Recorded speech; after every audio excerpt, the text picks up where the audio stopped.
Okay, so I tweeted about the proposed reforms to the Gender Recognition Act, and Humberside Police decided that my objections were worthy of what they call a non-crime hate incident. So I clocked up one of these non-crime hate incidents for, as you say, retweeting a feminist limerick. Oh, you just retweeted it? Oh, yeah, it was only a retweet. Yeah, absolutely. But Humberside Police said that they were following the guidance laid out by the College of Policing. Right. So we took Humberside to court and we won them, and then we took the College of Policing to the Court of Appeal and we beat them as well. And this is why this story is so absolutely crazy. Look, if the College of Policing allow police forces to scratch up a non-crime hate incident against a woman who objects to being searched by a man or a trans woman, they are operating illegally. They have breached Article 10, probably 8, 9, 11. They've committed a sexual assault on that woman. Well, hold on. We don't know it's a sexual assault. A strip search doesn't. Why? No, it would be a sexual assault if a woman is strip searched or intimately searched or searched in any way by a trans woman officer. That is a sexual assault. Without a shadow of a doubt, it is a sexual assault. Don't you think the police would have been aware of that before they made this part of their new guidance, though? Well, you'd think they'd be aware of it, but you would think that tweeting human beings can't change sex wouldn't have got the Chief Constable of Humberside in quite such a fluster either, would you? You wouldn't have thought that tweeting about this subject could get you with a non-crime hate incident and could get you disbarred from certain jobs. You wouldn't think any of that, but that's the state of the world that we're in. The College of Policing aren't remotely interested in the law. They're not remotely interested in the public, and they are less than interested in women. That's the truth of the matter. So Fair Cop today tweeted that we will support any woman who finds herself in the position of being searched against her will by a trans-identifying police officer. And we will take them to court, and we will take the Chief Constable to court, and we will do them for sexual assault, and we will sue the ass off that particular constabulary. I guarantee you. Harry, I mean...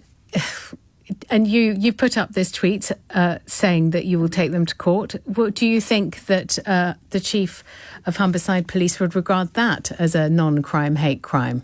I don't care. Non-crime hate incidents. Non-crime hate incidents. Yeah, non-crime hate incidents were declared illegal in December by the Court of Appeal. The fact that the College of Policing have chosen to ignore the Court of Appeal, to ignore the law, tells us everything we need to know about the College of Policing. The College of Policing needs closing down, and every single Chief Constable who adopts this guidance needs sacking immediately, because that's better than what we will do to them, which will be to prosecute them.